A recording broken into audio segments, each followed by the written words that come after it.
Reels scroll करना, दोस्तों से चैट करना, अपनी अच्छी अच्छी तस्वीरें शेयर करना, ज्यादातर तो हम यही करते हैं। लेकिन क्या आपने कभी एक पल रुक कर सोचा है कि यही इंस्टाग्राम किसी की मौत का हथियार बन सकता है? यह सुनने में किसी क्राइम थ्रिलर फिल्म जैसा लगता है ना? लेकिन पिछले दिनों नागपुर में एक ऐसा केस सामने आया जिसने सोशल मीडिया के इस खौफनाक डार्क साइड को सबके सामने ला दिया। हम बात कर रहे हैं अमन ध्रुवंशी केस की। कौन था अमन? उसके साथ उस रात ऐसा क्या हुआ? और इस पूरे क्राइम का इंस्टाग्राम कनेक्शन क्या था? यह सब जानने के लिए मेरे साथ इस कहानी में बने रहिए। अगर आप इंस्टाग्राम इस्तेमाल करते हैं तो यह कहानी आपके लिए एक बहुत बड़ा सबक है। इस कहानी का सेंटर पॉइंट है अमन ध्रुवंशी, एक 20 साल का नौजवान जो नागपुर के मनकापुर इलाके में रहता था। अमन के सपने बढ़े थे। वो शिलोंग के एक नामी कॉलेज से होटल मैनेजमेंट की पढ़ाई कर रहा था और हां, हम सब की तरह इंस्टाग्राम पर भी काफी एक्टिव था। सीन है जून 2025 का। कॉलेज में छुट्टियां होती है और अमन छुट्टियां बिताने अपने घर नागपुर लौट आता है। 14 जून 2025 दिन बिल्कुल नॉर्मल था। अमन शाम को घर पर बोलकर निकलता है कि दोस्तों के साथ घूमने जा रहा हूं। रात होती है, 9 बजते हैं, फिर रात के 10 बज जाते हैं। आमतौर पर अमन 10 बजे तक घर लौट आता था, पर आज वो नहीं लौटा था। घर वाले परेशान होने लगते हैं। वो अमन को फोन ट्राई करते हैं। फोन रिंग होती है। अनरीचेबल। फोन लगातार अनरीचेबल परिवार का दिल घबराने लगता है। वो अमन के सबसे करीबी दोस्तों को फोन घुमाते हैं। अरे बेटा, अमन तुम्हारे साथ है क्या? नहीं अंकल, वो तो हमारे साथ नहीं है। हमें नहीं पता अमन कहां है। ये जवाब सुनते ही परिवार के पैरों तले जमीन खिसक जाती है।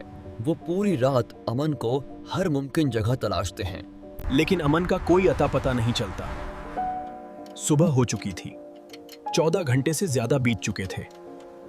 15 जून की सुबह घबराया हुआ परिवार नागपुर के मनकापुर पुलिस स्टेशन पहुंचता है और अमन की गुमशुदगी की शिकायत दर्ज हो जाती है। अब कहानी में एक बड़ा मोड़ आता है। जब परिवार थाने के अंदर अपनी शिकायत लिखवा ही रहा था, ठीक उसी वक्त एक नौजवान घबराया हुआ सा थाने के बाहर एक कांस्टेबल को रोकता है। उस लड एचके का नाम था अभिषेक राजेश कटारिया। अभिषेक ने कांस्टेबल को जो बताया उसे सुनकर पुलिस भी सन्न रह गई। उसने हांफते हुए कहा, साहब, कल रात पास के जंगल में एक लड एचके का मर्डर हो गया है और जिसने मर्डर किया है वो इल्जाम मुझ पर डालना चाहता है। अभिषेक ने मारे गए लड्डाशके का जो हुलिया डिस्क्रिप्शन बताया वो हूबाहू अमन से मैच कर रहा था। एक टीम फौरन अभिषेक के बताए लोकेशन गोरेवादा फॉरेस्ट के पित्सुर नाम के सुनसान इलाके के लिए निकली। पुलिस ने अमन के परिवार को भी साथ ले लिया। शायद उनके दिल में अब भी एक आखिरी उम्मीद बाकी थी।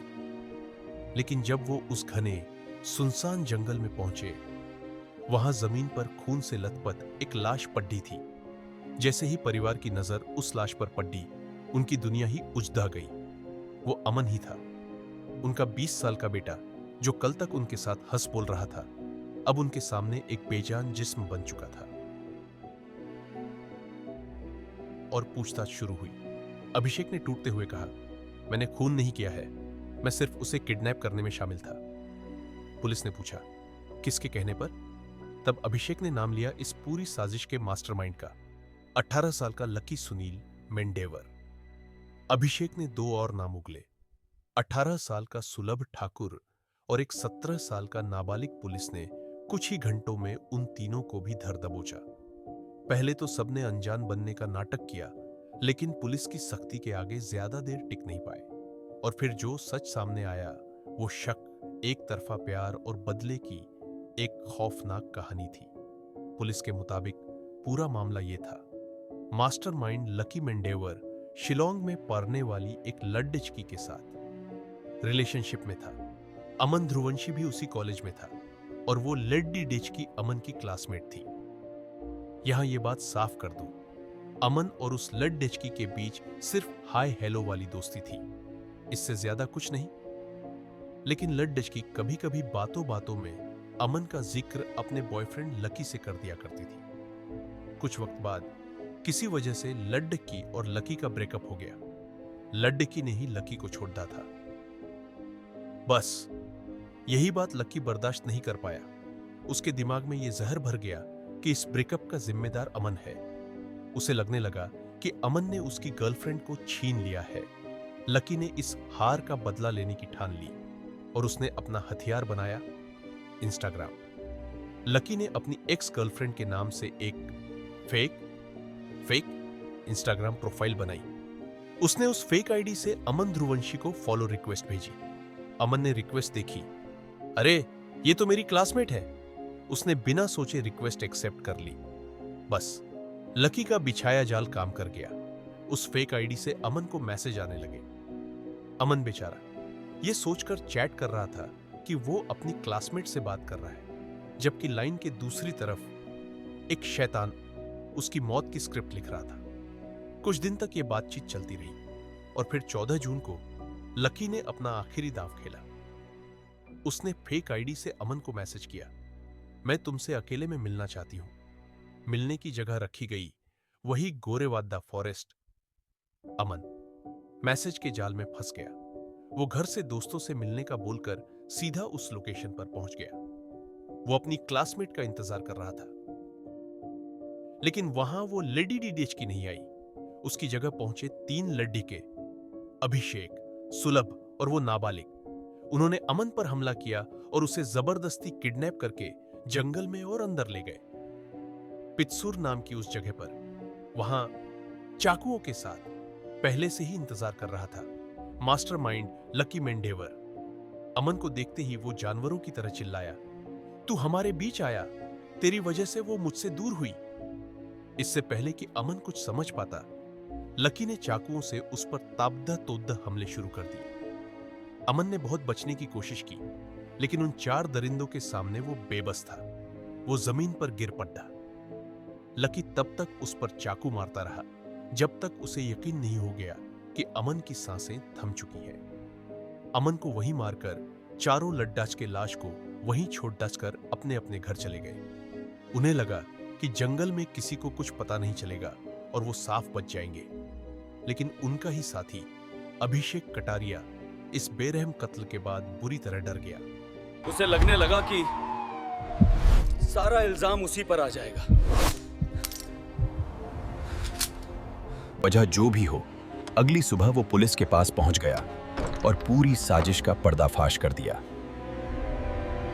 पुलिस ने लकी मेंढेवर, अभिषेक कटारिया और सुलभ ठाकुर को हत्या के आरोप में गिरफ्तार कर जेल भेज दिया।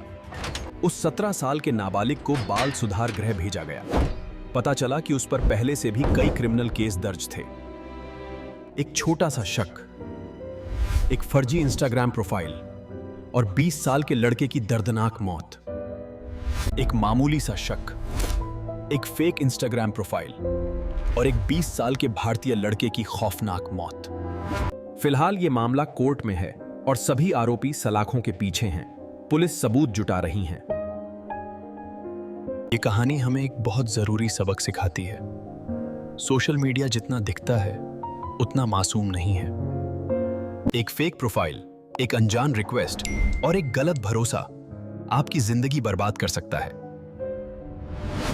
इस पूरी कहानी पर आपकी क्या राय है? क्या लकी को मौत की सजा मिलनी चाहिए? नीचे कमेंट्स में जरूर बताएं। अगर ये कहानी आपकी आंखें खोलने वाली लगी हो तो इसे अपने सभी दोस्तों और परिवार के साथ शेयर जरूर करें। प्रचार ताकि वो भी इस डिजिटल दुनिया में सावधान रह सकें।